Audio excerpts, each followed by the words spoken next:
नाना बने हैं, तैयार होकर के आए सज करके, और उस बालक का नाम कर्ण किए, और उसी बालक का नाम पड़ा परीक्षित। बोलिए परीक्षित महाराज की जय हो। अब समय आया, बालक बड़ा हुआ, और वही बालक आगे चल करके राजा बना।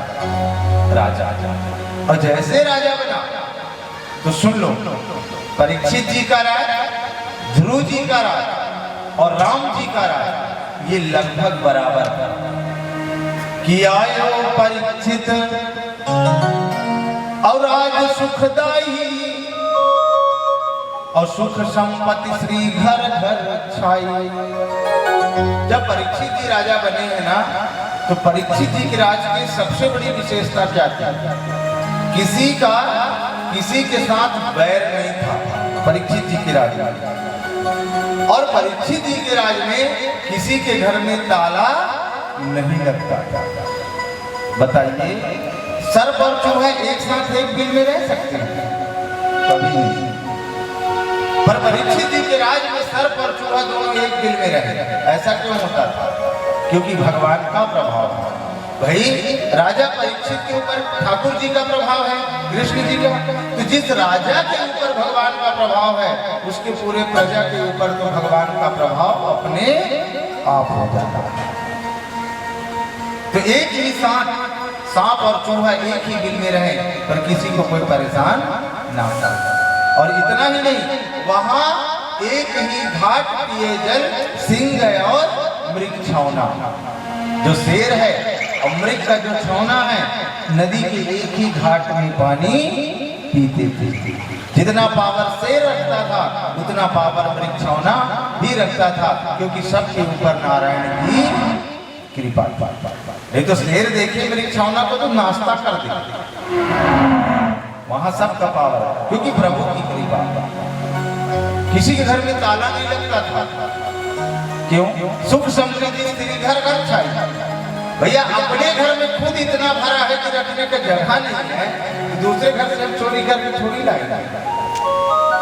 मन चाहा अपने घर में भरा है, और जहां चोरी नहीं होता वहां कभी ताला नहीं लगता। सब प्रकार के सुख समृद्धि श्री खुशी परीक्षित जी के राज में बिल्कुल सुख ही सुख चारों तरफ। यहाँ तक वर्णन आता है, परीक्षित जी के राज में बाग बगीचा फले फूले। ऐसा नहीं कि जामुन अपने टाइम पे, आम अपने टाइम पे, ऐसा नहीं। सब एक साथ, धान गेहूं एक साथ, सब एक साथ।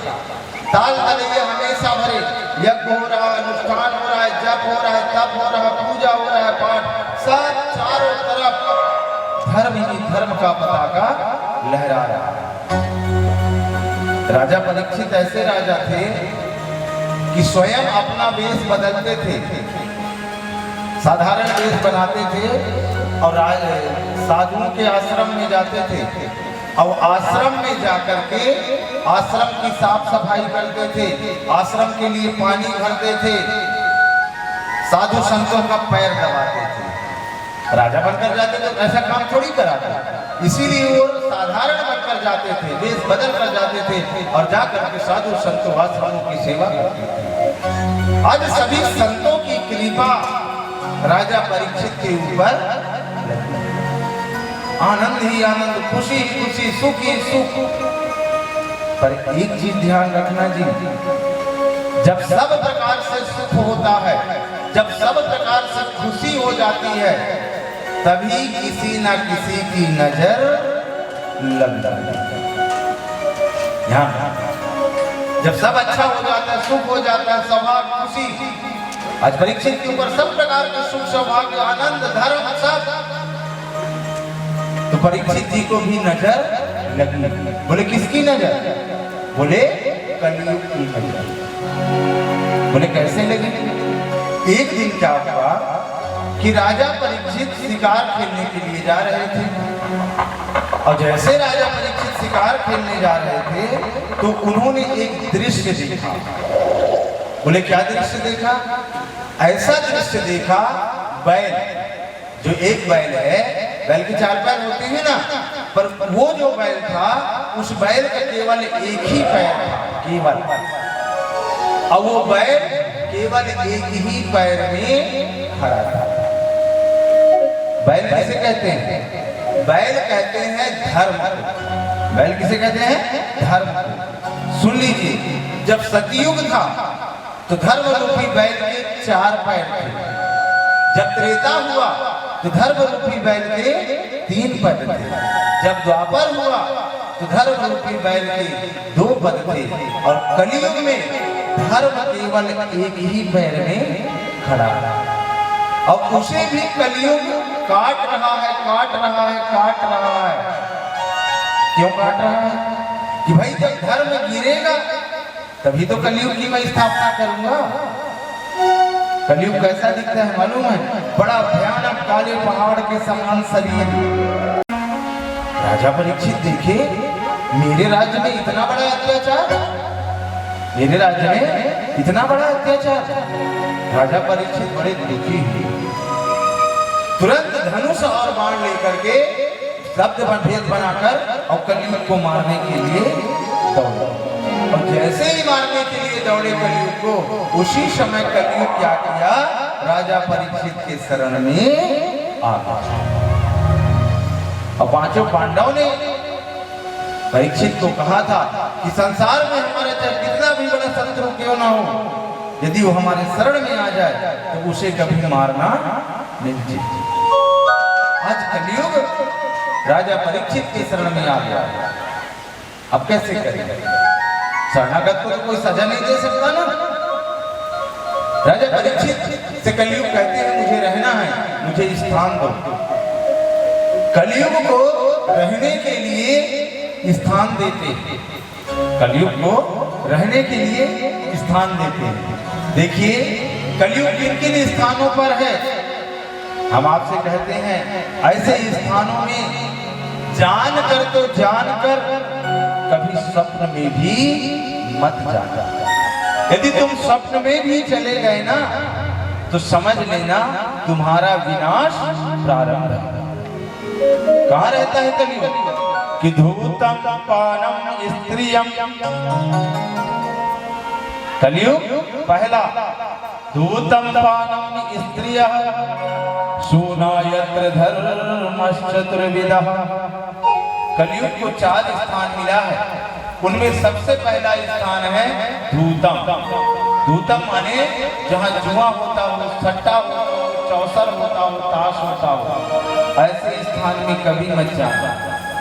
एक बार जिसको जुआ सट्टा की लत लग गई, देख लेना अपने सोने का बिस्तर और खाने का थाली भी बेच डालता है, अपना पूरा नाश कर लेता है।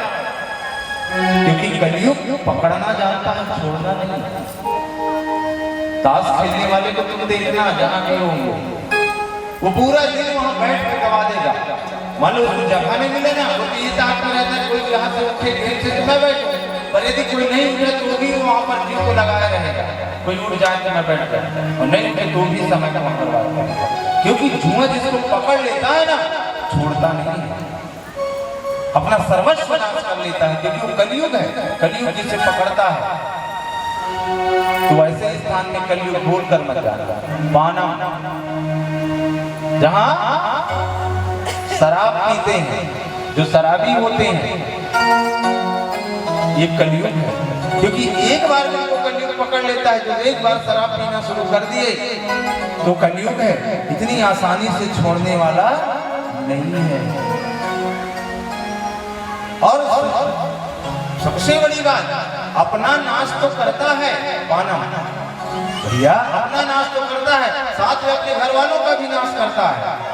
मदिरा पान करके अपना हार्ट किडनी सब खराब करेगा, और उसके घर वाले दवाई करा करा के अपनी सारी संपत्ति को नाश करेंगे। तो शराब जहां बनता हो या शराब जो पीता है, ऐसे जगह में भी नहीं जाना चाहिए, क्योंकि कलयुग है। धूतम पानम स्त्रियां, जहां गणिकाएं हैं, जहां वैश्याएं हैं, ऐसे जगह में भी मत जाना। क्योंकि एक बार चले गए तो आपका पूरा घर बर्बाद करके रख देंगे। कलयुग हंसने लगा, बोले वाह प्रभु बड़ा अच्छा स्थान दिए हो, कुछ अच्छा भी दे दो ना। 3 तो हो गए, चौथा है और बचा। बोले कुछ अच्छा दे दो। और जब अच्छा स्थान मांगे तो अचानक राजा परीक्षित के मुंह से निकल गया हिरण्यनगर। हिरण्यनगर में किसे कहते हैं? बोले सोना को। तो चौथा स्थान सोना को भी मिला। पर सोना को मिला तो ठीक है, पर कौन से सोना को? सोना भी 2 प्रकार के होते हैं बाबू, एक न्यायोपार्जित और एक अन्यायोपार्जित। तो जो न्याय से कमाया हुआ सोना है ना, उसमें कलयुग नहीं रहता। जो अन्याय से कमाया हुआ सोना है उसमें कलयुग रहता है। और जैसे सोना में स्थान मिला ना कलयुग का, कलयुग ने तुरंत अपना रूप दिखाना शुरू किया। क्या? वही कलयुग जो है एक सोने का ईंट बन गया। क्या बन गया? सोने का ईंट। और रास्ता में पड़ा है। आज यही हो रहा है जो हम बता रहे हैं, देखना। इधर से 2 भाई चले जा रहे, बड़े प्रेमी भाई थे, कभी माने न लड़ाई न झगड़ा, बड़े प्रेमी, बड़े सद्भावी, अच्छे। पर जब वो सोने की ईंट को देखे तो दोनों भाई को लालच आया।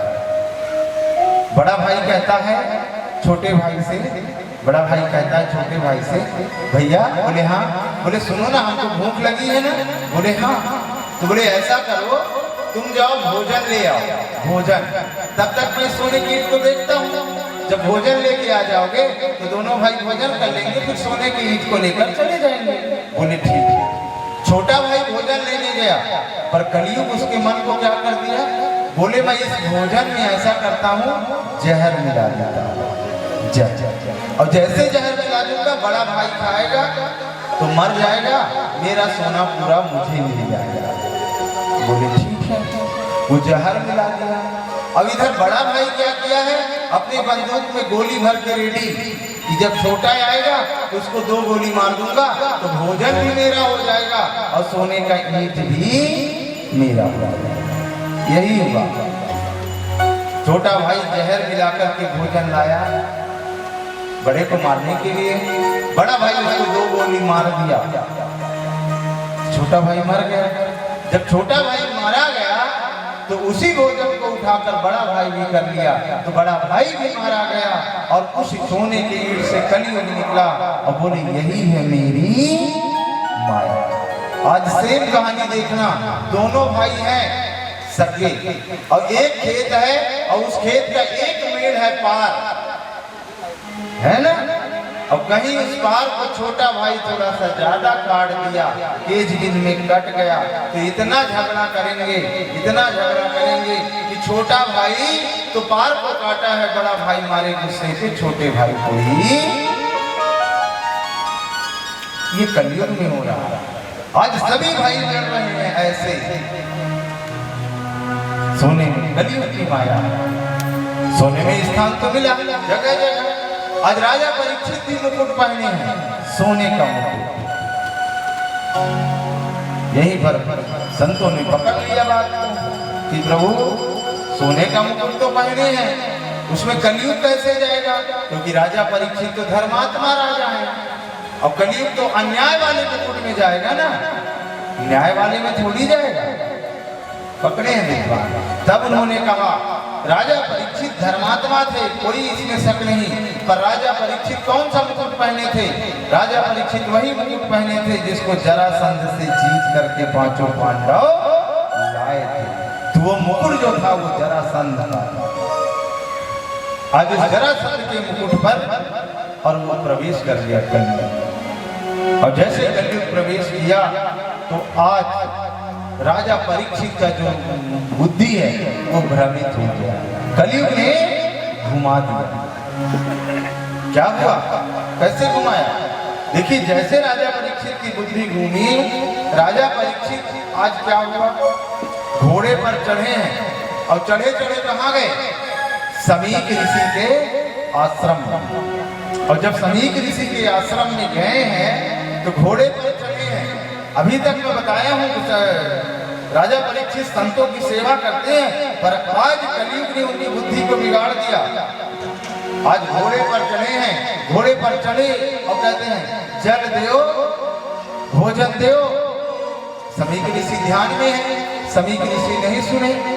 फिर बोले जल दो, भोजन दो, समीक ऋषि नहीं सुने। और जब नहीं सुने तो आज पहली बार राजा परीक्षित को क्रोध आया, गुस्सा। और सुन लो, क्रोधो अग्नि जायता, क्रोध, गुस्सा और अग्नि ये दोनों एक। अग्नि में जान कर गिरो, अनजान कर गिरो, फिसल के गिरो। अग्नि का काम है जलाना, वो जला कर नष्ट करेगी। ठीक उसी प्रकार है गुस्सा, तुम जैसे भी करो उसका परिणाम हमेशा दुखदायी ही होता है।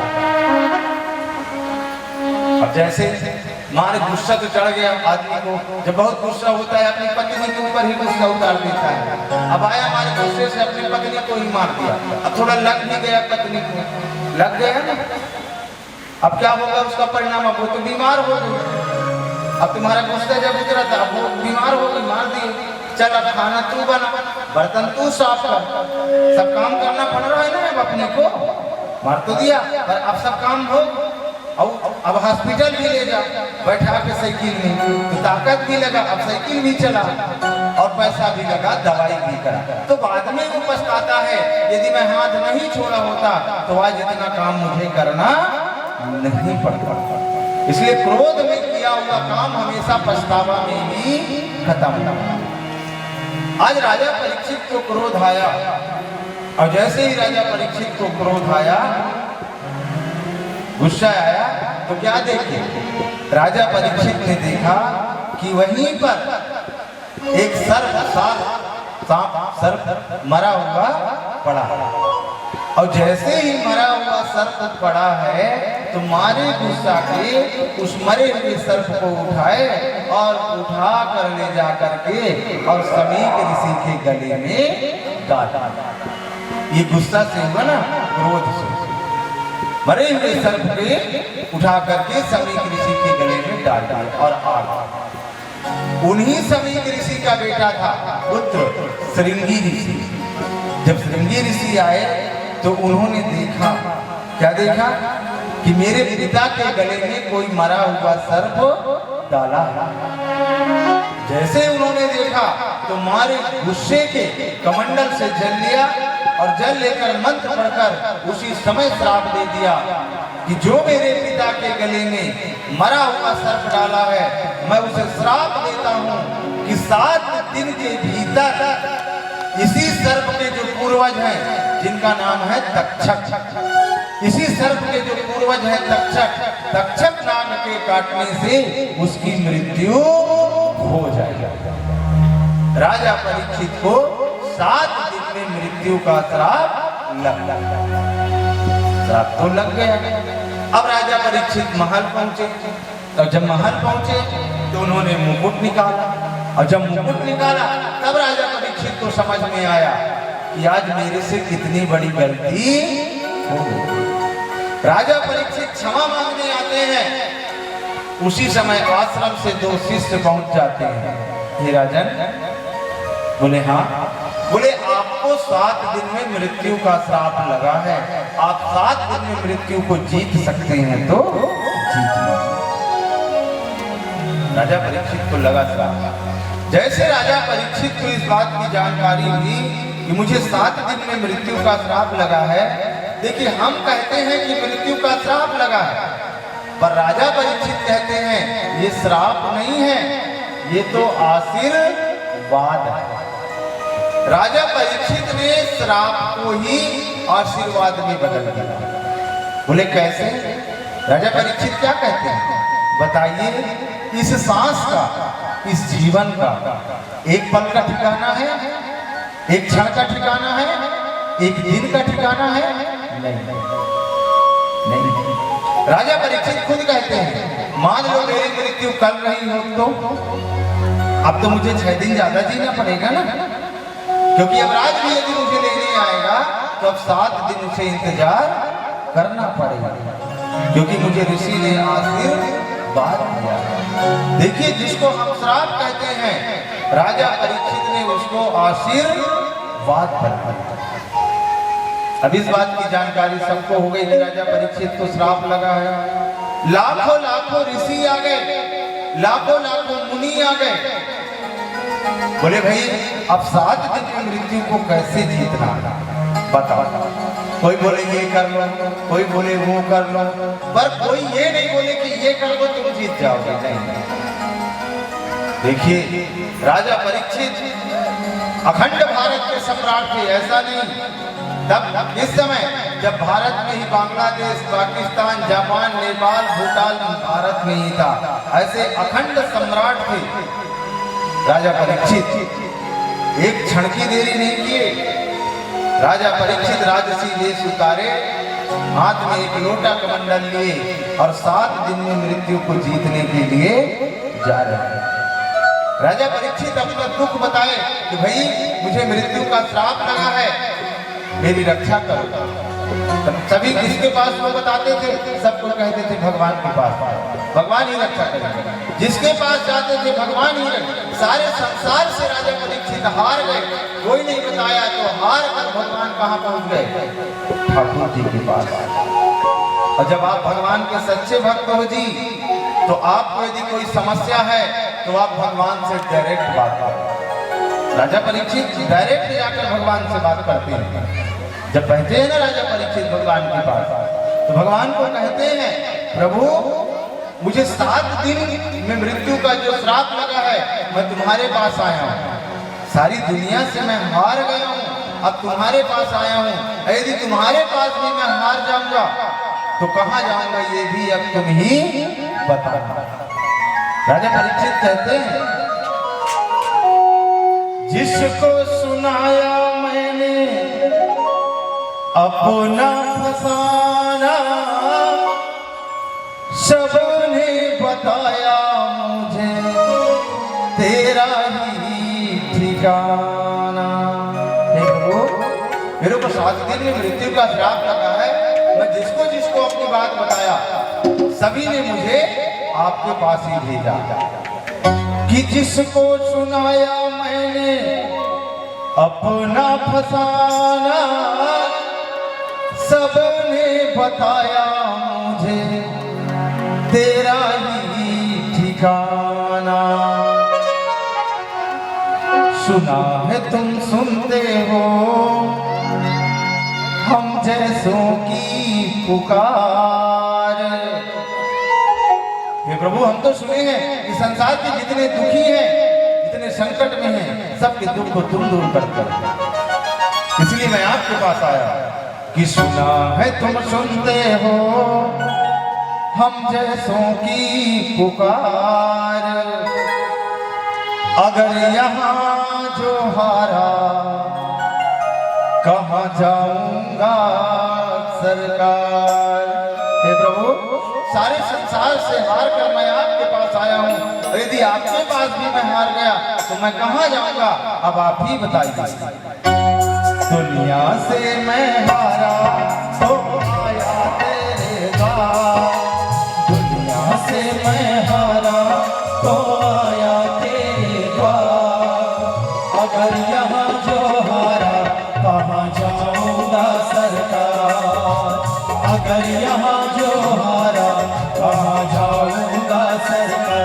ओ दुनिया से मैं हारा तो आया तेरे द्वार, दुनिया से मैं हारा तो आया तेरे द्वार। अगर यहाँ जो हारा कहाँ जाऊंगा सरकार, अगर यहाँ जो हारा कहाँ जाऊंगा सरकार।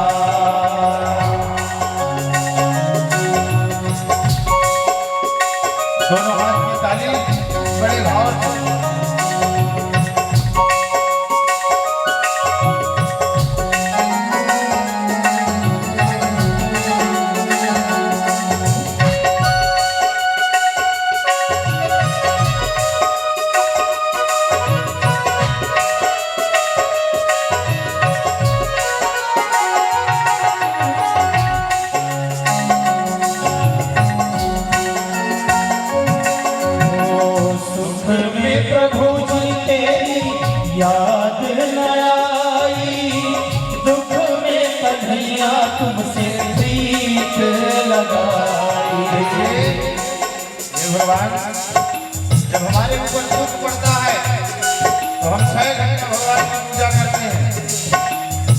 भगवान हमको सुख देता है तो भगवान को क्या कहते हैं मालूम है?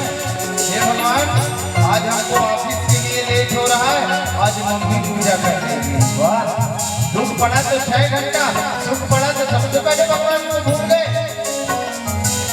सुख में प्रभु और तेरी याद न आई, दुख में कन्हैया तुमसे प्रीत लगाए।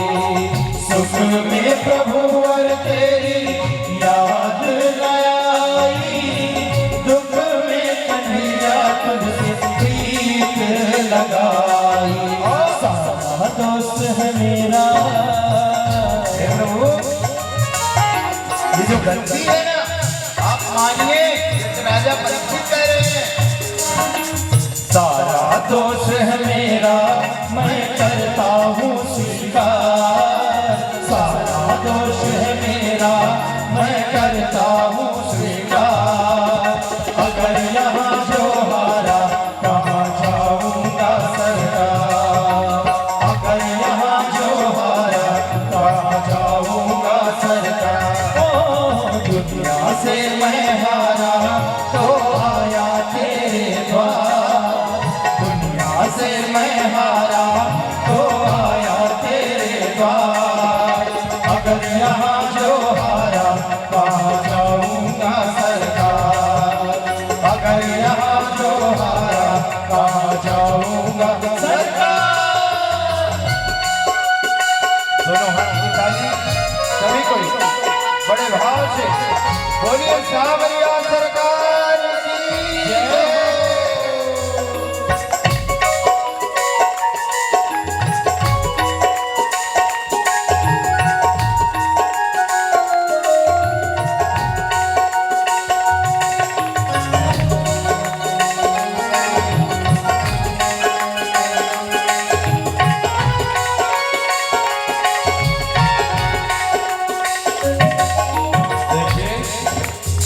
राजा परीक्षित कहते हैं प्रभु मैं तो सब तरफ से आ गया, सब कुछ खो भी दिया, पुत्र पत्नी परिवार सब छोड़ दिया, बताया सब कुछ गंवाया, बस मेरी लाज बची है भगवान। आपके पास आया हूँ ना, मेरी लाज रखना। सब कुछ गंवाया बस लाज बची है, तुझसे कन्हैया मेरी आस लगी है। सब कुछ गवाया बस लाज बची है, तुझ पे कन्हैया मेरी आस लगी है। सुना है तुम सुनते हो हम ऐसों की पुकार, सुना है तुम सुनते हो हम ऐसों की पुकार। अगर यहाँ जो हारा कहाँ जाऊँगा सरकार, अगर यहाँ जो हारा कहाँ जाऊँगा सरकार। ओ दुनिया से मैं हारा तो आया तेरे द्वार, दुनिया से मैं हारा तो आया तेरे द्वार। अगर यहाँ जो हारा कहाँ जाऊँगा सरकार, अगर यहाँ जो हारा कहाँ जाऊँगा सरकार।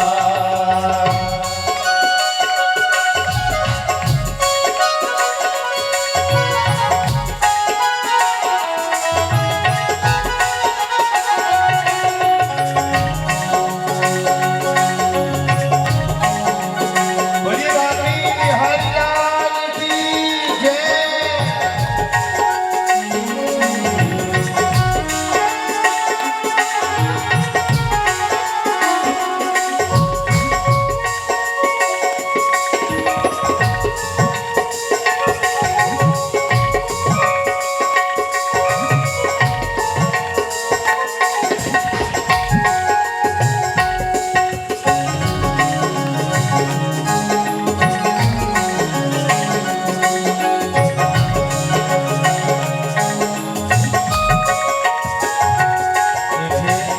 राजा परीक्षित एक बार भगवान से और कहते हैं प्रभु सुन लीजिए, मैं तो सब कुछ हार गया हूँ, ये संसार मुझसे नहीं पूछेगा कि भक्त कैसे डूब गया, ये संसार आपसे पूछेगा।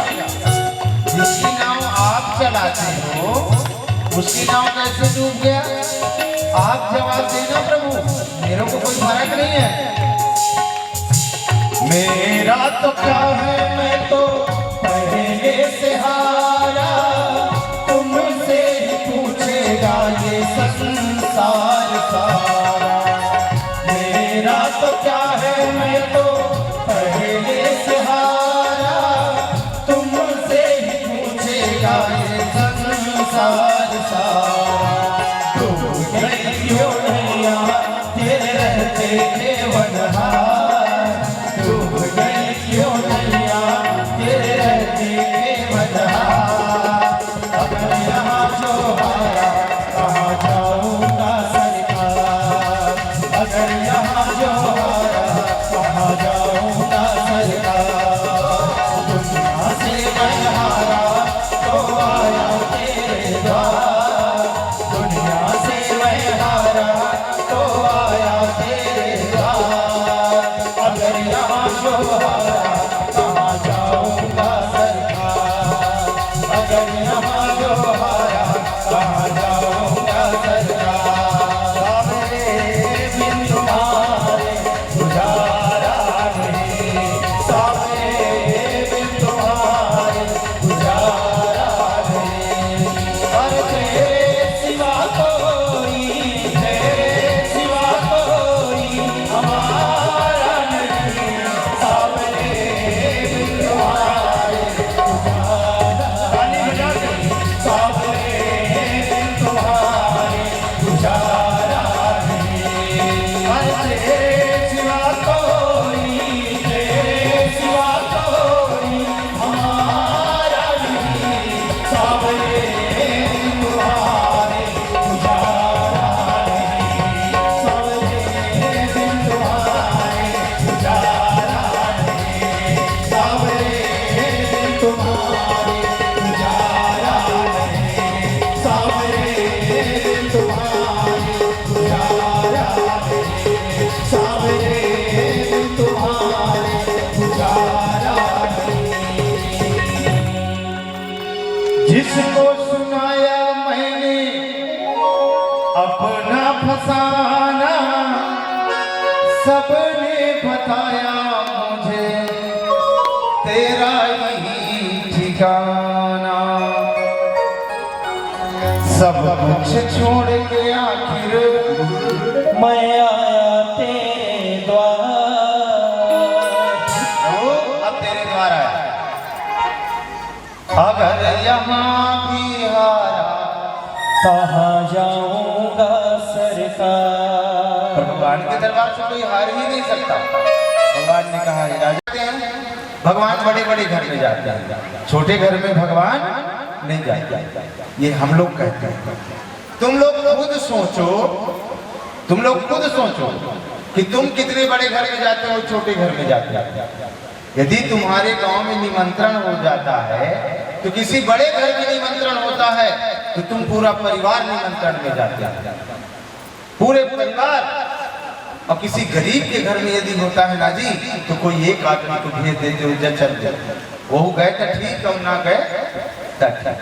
तुम लोग भी तो ऐसे करते हो ना, भगवान भी तो ऐसे हैं। तुम्हारे घर में आएंगे तो क्या खाएंगे, रोज मिश्री शक्कर, यही तो खिलाओगे, मिश्री और शक्कर। रोज मिश्री शक्कर खा के भगवान को शुगर टेस्ट करियो, कितना बढ़ता है। भाई बड़े घर में जाते हैं, खोवा की जलेबी, खोवे का पेड़ा, जहाँ अच्छा अच्छा खाने को मिलता है। जैसे तुम अच्छे अच्छे जाते हो, वैसे भगवान भी अच्छे अच्छे जाते हैं। पर ये गलत है, ये तुम कहते हो, हम कहते हैं। भगवान ना तो छोटे के घर जाते, भगवान ना तो बड़े के घर जाते हैं। भगवान तो केवल अपने भक्त के घर जाते हैं। यदि भगवान को बड़े घर में जाना होता तो हाथी के पास नहीं जाते, गड़िका के पास नहीं जाते, सबरी के पास नहीं जाते। कि व्याधस्य चरणं तुवश्च वयो विद्या गजेन्द्रस्य का का जाति विदुरस्य यादवपते रुग्रस्यं किं पौरुषं कुब्जायां किं तत्र रूपं मधिकं किं तत् सुदामनो धनं भक्त्या केवल तुष्यन्ति परमायं भक्त प्रियो माधवः। भगवान तो केवल अपने भक्त के प्रिय हैं, भक्त प्रियो माधवा, और भगवान केवल अपने भक्त के घर में ही जाते हैं। देखिए यहाँ पर फिर कथा बताते हैं कौन से भक्त के घर में जाते हैं। एक बार क्या हुआ कि महाभारत का युद्ध होने वाला था, सभी कोई समझा करके दुर्योधन को थक गए थे पर कोई नहीं माना।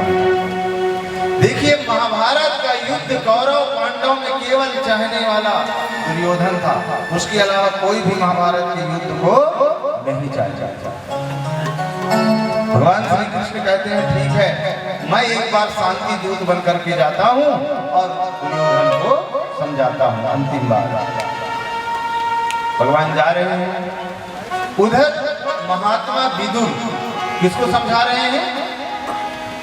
महाराज धृतराष्ट्र। देखिए महाराज धृतराष्ट्र आंख से अंधे तो थे पर अपने पुत्र के मुंह में और ज्यादा अंधे हो गए। न्याय अन्याय को नहीं समझते, पुत्र के मुंह में। महाराज धृतराष्ट्र को विदुर समझाते हैं, हे महात्मन देखिए कृष्ण आ रहे हैं शांति दूत लेकर, उनके पैगाम को स्वीकार करिए। युद्ध करना उचित नहीं है, संसार में सबसे बड़ा नुकसान युद्ध में होता है। देखना ना जाने कितने माताओं का मांग उजड़ जाता है, ना जाने कितने माताओं का आंचल उजड़ जाता है, ना जाने कितने बच्चे के सिर से पिता का साया उजड़ जाता है। युद्ध बड़ा विभीषिका है, युद्ध नहीं होना चाहिए। महाराज समझाते हैं कि दुर्योधन को समझाइए युद्ध ना हो। नीति की बात कर रहे हैं ना विदुर जी, इतने में क्यों ना यह दुर्योधन जो कल तक विदुर जी को काका कहता था, आज वो दुर्योधन क्या कहता है मालूम है? अरे रे दासी पुत्र। बताइए, कल तक काका कहता था, आज कहता है दासी पुत्र। मेरा खाता है और मेरे खिलाफ मेरे पिता को बताता है, मेरे राज्य से दूर हो जा। महात्मा विदुर को अपने राज्य से दूर कर दिया। महात्मा विदुर उसी समय राज्य से वेश उतारे, अपनी पत्नी सुलभा को लिए और लेकर कहां चले गए? कदली वन। कदली वन माने जैसे आम का वन होता है ना, जामुन का वन होता है, तो जहाँ केला ही केला रहता है उस वन को कहते हैं कदली वन। और कदली वन में पर्ण कुटी बनाए और पर्ण कुटी बनाकर छवा करके अपनी पत्नी के साथ रह गए। अब मंत्री पद से थे निकल गए। इसमें भी बड़ी कथा है, भगवान ने विदुर को पहले क्यों निकाला? यदि भगवान विदुर को नहीं निकालते तो संसार में ऐसा कोई बाण नहीं था जो विदुर की नीति को भेद कर आगे चला जाता। इसीलिए भगवान ने महाभारत युद्ध के पहले विदुर को निकाला। कोई भी बाण इधर से चल ही नहीं सकता था। ठीक उसी प्रकार जैसे भगवान रामायण में पहले विभीषण को निकाले। यदि विभीषण होता तो एक भी बाण राम का लंका में प्रवेश नहीं कर सकता था, क्योंकि लंका के प्रारंभ में ही विभीषण का घर था कि राम आयुध अंकित ग्रह और शोभा बरनी न जाई और न तुलसी का वृंद तहा देख हर्ष कबीराई। तो इसीलिए वहां विभीषण को पहले निकाले हैं और यहाँ विदुर को पहले निकाले। और जैसे विदुर जी निकले, आज भगवान पहुंचे हैं, सभा लगी है। भगवान कहते हैं, हे दुर्योधन पांडु तुम्हारे काका? बोले हाँ। तो उस हिसाब से पांचों पांडु तुम्हारे भाई हुए ना? बोले हाँ। तो बोले सुनो भाई, मैं तो आधा के हकदार हैं। दुर्योधन मैं तुमसे आधा नहीं मांगता, मैं तुमसे केवल 5 गांव मांगता हूँ। तुम 5 गांव दे दो, उस 5 गांव से ही मैं अपने पांचों पांडवों को खुश कर लूंगा। भरे सभा में भगवान युद्ध को रोकने की बात किए, पर वो दुर्योधन इतना क्रोधित हो गया। बोले केशव सूच्यम ग्रह नैव दास्यामि बिना युद्धे केशवा। तुम तो 5 गांव मांगते हो, मैं तुम्हें जो सुई होता है ना, सुई, उस सुई के नोक के बराबर पृथ्वी भी बिना युद्ध करे नहीं दूंगा। 5 गांव की बात करते हैं। भरे समाज में भगवान के ऊपर दुर्योधन चिल्लाने लगा। सबरी मामा डांट के बैठा दिए, भगवान उठे और जाने लगे। उसी सभा में कौन थे? महात्मा विदुर। पर अब मंत्री तो थे नहीं, इसलिए विदुर जी नीचे बैठे थे, नीचे। दुर्योधन जी कहते हैं, केशव आप तो जानते हो मैं उधर लूं, मैं आपसे क्षमा मांगता हूं, चलिए माता ने भोजन बनाया है, भोजन कर लीजिए। भगवान बोले नहीं, भोजन करने का भी तो भोजन भी वहां करना चाहिए जी जहां 2 चीज हो। पहला भोजन कराने वाले का भाव देख लो, और दूसरा भोजन करने के लिए आपके अंदर भूख हो, तभी भोजन करो। भगवान श्री कृष्ण कहते हैं, तुम दुर्योधन तुम्हारा भाव तो मैं देख लिया, और तुम्हारे भाव को सुनकर मेरा पेट भर गया। 56 भोग नहीं खाए भगवान, तो बोले तुम यहाँ नहीं खाए तो कहाँ खाओगे? आज भरे सभा में भगवान कहते हैं हमारा न्योता, भगवान कहते हैं हमारा न्योता। तो बोले भाई कहाँ है न्योता? तो बोले विदुर जी के यहाँ है न्योता। विदुर जी कहते हैं मैं कब न्योता किया? देखिए, जब भगवान को अपने भक्त के ऊपर कृपा करना होता है ना जी, तो कारण की आवश्यकता नहीं होती। इसीलिए भगवान को कहते हैं अकारण करुणा वरुणालय, अकारण भी कृपा करते हैं। बोले हमारा न्योता विदुर जी किया। विदुर जी कहते हैं मैं कब न्योता किया? विदुर जी क्या, ये कन्हैया का कछु भरोसा नहीं। विदुर जी वहां से उठे बाजार चले गए कि हम जाते हैं कुछ माखन मिश्री ले आए, और भगवान वहां से उठे और सीधे कहां पहुंच गए? विदुर जी के घर में। और जब विदुर जी के घर में भगवान पहुंचे हैं, उस समय जो सुलभा मैया है वो स्नान कर रही है, नहा रही है, दरवाजा बंद है। और जब दरवाजा बंद है तो भगवान को लौट आना चाहिए, नहीं, भगवान कूद गए हैं, और जो कन्नी था ना, सकरी, उसको पकड़े हैं और खटखटा रहे हैं, काकी काकी काकी काकी काकी।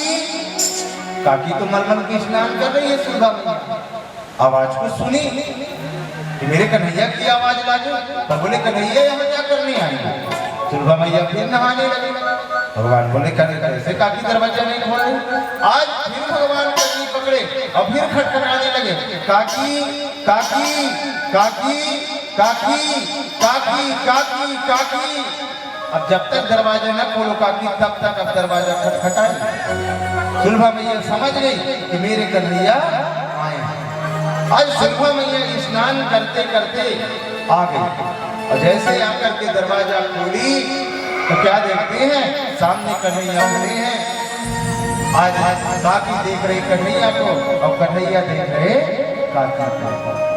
1 मिनट हो गया, 2 मिनट हो गया, अब पलक आज देखे। उसके बाद भगवान कहे काकी तो सुध-बुध भूल गई है, काकी तो सुध-बुध भूल गई। इसलिए जोर से भगवान मिला, काकी काकी केवल मेरे लाला आयो, मेरा कन्हैया आयो, सुध-बुध निकल कन्हैया, आप भीतर आ लाला, आप भीतर कन्हैया, आप भीतर आ। जैसे हम मंदिर में जाते हैं तो जूता चप्पल बाहर उतारते हैं ना, आज वैसे भगवान जी जब विदुर के घर में गए हैं तो अपना खड़ाऊ बाहर उतार। आज काकी भी आजा लाला, भीतर आ लाला, भीतर आ, भीतर ले। तो जैसे भीतर लाए, अब कहाँ बैठा है? तो एक पीढ़ा लाए, उस पीढ़ा को कैसे पकड़ी है सुलभा मैया? उल्टा। अब भगवान को कहते हैं इसे बैठ जाओ। जैसे भगवान बैठे रहे, नहीं लाले कंकड़ है, इधर आ भगवान, खाली पैर कंकड़ में चल रहे, इधर आओ, इधर बैठ जाओ। नहीं यहाँ ऊंचा है, यहाँ आओ, यहाँ नहीं, यहाँ काटा है। भगवान खाली पैर पूरे आंगन में घूम रहे हैं। और मैया काकी घुमा रही है, भगवान थक गए। जैसे भगवान थके ना तो मैया उल्टा पीढ़ा दे दी, और उसी उल्टा पीढ़ा पे कन्हैया बैठ। जब कन्हैया बैठ गए तो पेट को छूने लगे। बोले काकी बड़ी जोर से भूख लागे, बड़ी जोर से भूख लागे। अच्छा, लाला को भूख लगे, कन्हैया को भूख लगे, तो काला कदली बनता, केला पका हुआ था, इतना सारा केला तोड़ी और ला करके रख दिया। अब देखिए केला को रखी है बीच में, अब सामने कौन है? कन्हैया जी, अब इधर काकी। अब देख किसको रही है काकी? कन्हैया को और केले को छीन रही है और देख रही है कन्हैया को। और जब केले को छीनी तो ये कछु कड़ा और ये कछु कोमल, छिलका कोमल और ये कड़ा। तो काकी कहती है हम अपने लाला को कड़ा वाला थोड़ा खिलाएंगे, कोमल वाला, और केला छील करके और भगवान को छिलका खिलाया। हमारे प्रभु एक छिलका खाए, 2 छिलका खाए, 10 छिलका खाए। और देख रही है काकी भगवान छिलका खा रहे हैं, 20 छिलका खाए, 30 हो गया, 40 हो गया, 45 हो गया। जब भगवान 45 छिलका खा ली, बोले बस अब पेट भर गया। तो जो माता होती है ना, जब बच्चा मना कर देते हैं कि अब नहीं खाएंगे, तो जो चावल बचा रहता है उसको क्या करते हैं, 5 भाग में रख देते ना, ये बाबा के बांटा, ये आजी के बांटा, ऐसा बांटा, ये ऐसा करके 5 छिलका और खिला दी, 50 छिलका भगवान खा लिया। जब 50 छिलका के बाद भगवान का ध्यान टूटा और काकी का, तो कहा देखी, अरे मोरे पप्पा ई का है वो गूदा एको नहीं, वो छिलका एको नहीं और गूदा सगलो पड़ा। माने छिलका एक भी नहीं, गूदा पूरा फेंक रही है। क्या मैंने तुमको छिलका, मेरे को माफ कर लाला, मेरे को क्षमा कर लाला, मुझसे गलती हो गई लाला, मुझसे गलती हो गई, क्षमा मांग लो। अब एक केला छीले, बोले लाला एक केला खा लो, बोले नहीं, जो छिलके में आनंद था वो इसमें नहीं। जब भगवान से पूछा भी गया था कि कोई 2-3 उचित भोग बताओ ना प्रभु, तो 3 भोग का नाम अक्सर भगवान लेते हैं, सुदामा का तांदुल, सबरी के बेर और सुलभा के छिलका। ये भगवान के श्रेष्ठ 3 भोगों में गिनती है। अब आप भी बताइए, क्या भगवान छिलका खाए हैं? नहीं, भगवान क्या खाए हैं? प्रेम। क्या खाए हैं भगवान? प्रेम। क्योंकि संसार में सबसे ऊंचा यदि कोई है तो प्रेम है। सबसे ऊंची प्रेम सगाई, सबसे ऊंची प्रेम सगाई, सबसे ऊंची प्रेम सगाई। दुर्योधन के मेवा त्यागो, दुर्योधन के मेवा त्यागो, साध विदुर घर आई। सबसे ऊंची प्रेम सगाई, सबसे ऊंची प्रेम सगाई।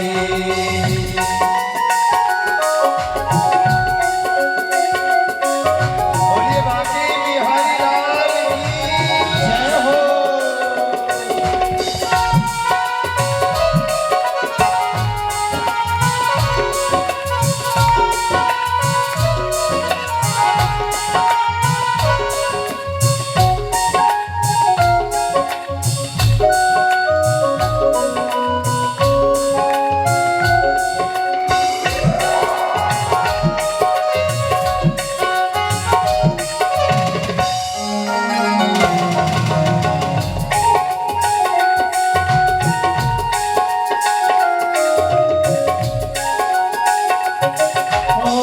झूठे फल सब लीके खाए, झूठे फल सब लीके खाए। बहुविधि स्वाद बताई, सबसे ऊंची प्रेम सगाई, सबसे ऊंची प्रेम सगाई। हम लोग कथा कहाँ कह रहे हैं? छत्तीसगढ़। अब भोग कहाँ लग रहा है? वृंदावन। भाई जहाँ कथा हो रही है, यदि वहां से भोग लगाए तो भगवान ज्यादा स्वीकार करेगा। बढ़िया, सबसे बढ़िया हमारे यहाँ सबसे बढ़िया होता है। भगवान कहते हैं तुम जिस भाव से हो उस भाव से भोग लगाओ। जैसे सब कुछ कहते हैं हम भगवान से प्रेम करते हैं, वृंदावन वाले कहते हैं ना हम भगवान से प्रेम करते, हम भी छत्तीसगढ़िया हैं, हम भी कहते हैं तुम प्रेम करते हो तो करे जाओ, भगवान से माया करते हैं। छत्तीसगढ़ वाले माया करते हैं ना भगवान को, प्रेमी को माया नहीं तो कहते हैं, वो प्रेम में रिझाते हैं भगवान को, हम लोग माया में रिझाते हैं। माया मोह श्री राम, माया मोह घर जा, माया मोह श्री राम, माया मोह घर जा, माया मोह श्री राम, माया मोह घर जा। सबो जन मोह संगी राम घन श्यामला, सबो जन मोह संगी राम घन श्यामला, सबो जन मोह संगी राम घन श्यामला, सबो जन मोह संगी राम घन श्यामला। माया मोह श्री राम, माया मोह घर जा, माया मोह श्री राम, माया मोह श्याम।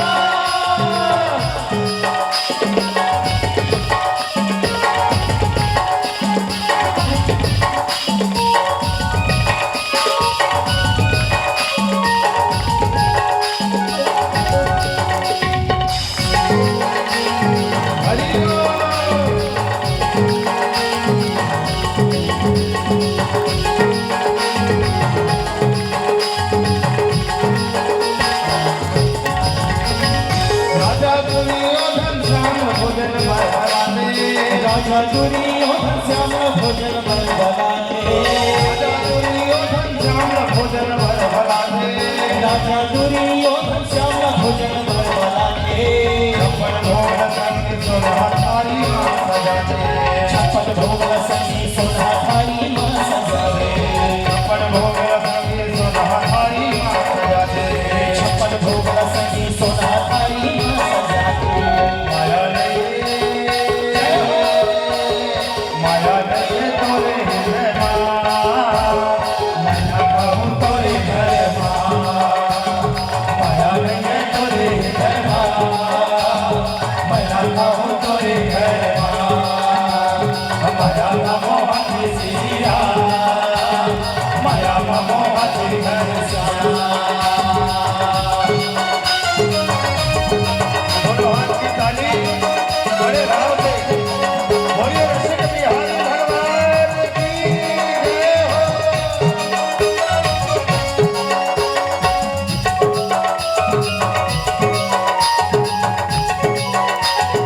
हरि बोल।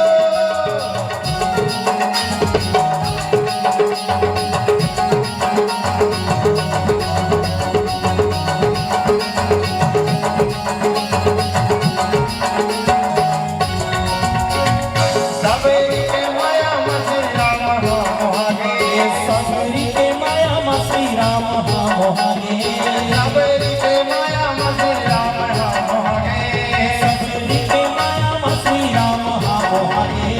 झूठा बेर लगा के संग चित को नहीं घिना दे, झूठा बिना खाते सखी चित को नहीं घिना दे, झूठा बेर लगा के संग चित को नहीं घिना दे, झूठा बिना खाते सखी चित को नहीं घिना दे।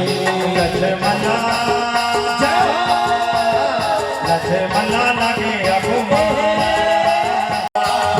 माया मोह श्री राम, माया मोह श्री राम, माया मोह श्री राम। बड़े भाव से भगवान को भोग लगाइए। बोलिए बाकी बिहारी लाल की जय हो।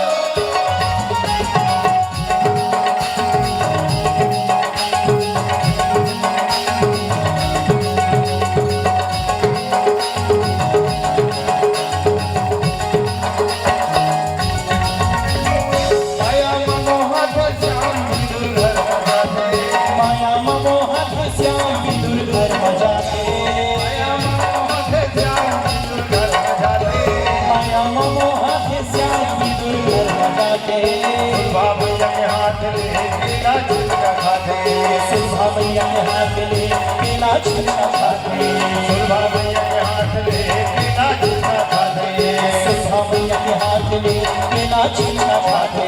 और राधी भाजी जय हो राधी भाजी खाते श्री राम माया मोहन घनश्याम। राधी भाजी खाते श्री राम, माया मोहते श्री राम, माया मोहन श्री राम माया मोहते घनश्याम।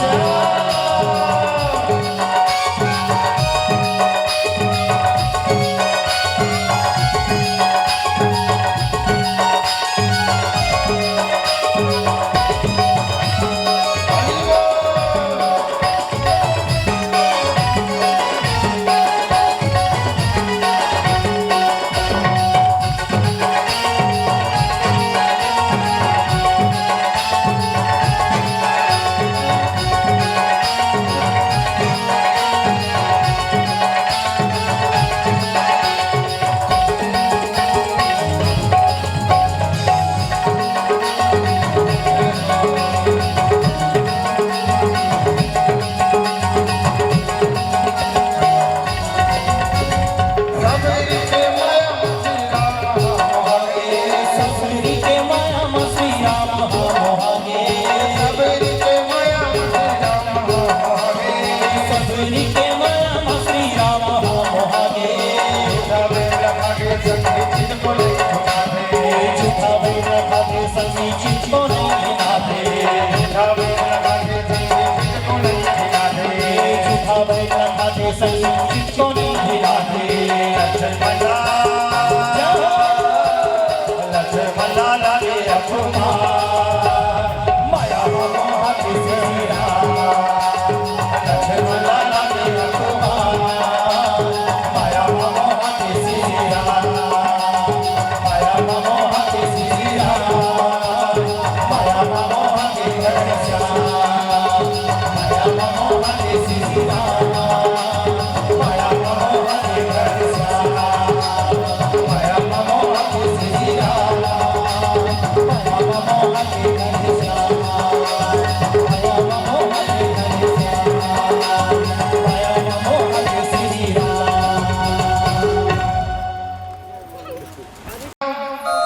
और विदुर घर में जाते और सुलभा मैया के हाथ ले केला छिलका खाते, और राती भाजी इधर नहीं चलता, छत्तीसगढ़ में चलता है ना। जैसे हमारे यहाँ दूल्हे का कलेवा कहते हैं ना, उधर दूल्हे के कलेवा को राती भाजी। और राती भाजी खाते श्री राम, माया मोहाते घनश्याम। भगवान ने इस प्रकार विदुर को भी बढ़ाई दिया। इसीलिए भगवान को जब कृपा करना होता है ना जी, तो कारण की आवश्यकता नहीं होती। आइए 10 मिनट की कथा यहाँ शेष है, उसके बाद बड़े भाव से भगवान जी की आरती करेंगे। अवतारों का वर्णन करते हैं। महाराज मनु और शतरूपा की 5 संतान का वर्णन करते हैं। 5, जिनमें 3 पुत्री थी, देवहूति, आकृति और प्रसूति। तो देवहूति मैया का विवाह हुआ कर्दम ऋषि के साथ, और इन्हीं के घर 7 कन्याएं आई, और महाराज कपिल भगवान का प्राकट्य भी इन्हीं के यहाँ हुआ। बोलिए कपिल देव भगवान की जय। और इन्हीं कपिल देव भगवान ने अपनी माता को सांख्य शास्त्र की कथा सुनाई थी, और इस कथा को जब सुनी ना, तो उनका पूरा शरीर पानी बन गया, और वहीं से एक नदी का प्रादुर्भाव। इसके बाद इनका वंश आगे नहीं चला। दूसरी प्रसूति थी।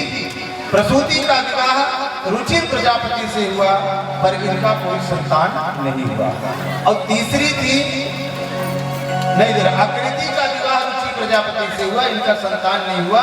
और तीसरी थी प्रसूति, तो प्रसूति का विवाह हुआ महाराज दक्ष से, और यही इन्हीं के यहाँ माता सती का प्रागट्य हुआ।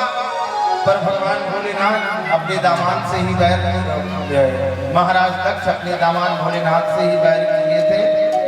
एक बार यज्ञ किए, माता सती गई, सब देवता वहां बैठे मुस्कुरा रहे थे, पर काहू नदीक सीव कर भागा। भगवान भोलेनाथ का भाग नहीं था। जिस यज्ञ में भगवान भोलेनाथ का भाग नहीं रहेगा वो यज्ञ कभी पूरा नहीं होगा। सती मैया उस अग्नि कुंड में कूद गई, भगवान भोलेनाथ आए, यज्ञ विध्वंस हुआ और सती मैया को उठाए हैं और उठाकर भोले बाबा लेकर के गए। सती मैया के जलते हुए शरीर से उनका अंग कट कट करके गिरा है, कट कट कर 51 जगह गिरा है। आज भी वो 51 शक्तिपीठ विद्यमान है। जैसे मैहर में बताते हैं कि मौरी जो है ना मैहर में गिरा था, जहाँ पैर गिरा था पादुका मैया भी है, जहाँ ज्वाला गिरा था ज्वाला मैया है। हर जगह आज भी 51 शक्तिपीठ माता जी के विद्यमान है। इसके बाद इनके 2 पुत्र हुए थे। एक बड़े पुत्र का प्रियव्रत नाम था, दूसरे का नाम था उत्तान पाद। ये प्रियव्रत उत्तान पादौ सतरूपापते सुतौ वासुदेवस्य कल्या रक्षाया जगदा स्थितौ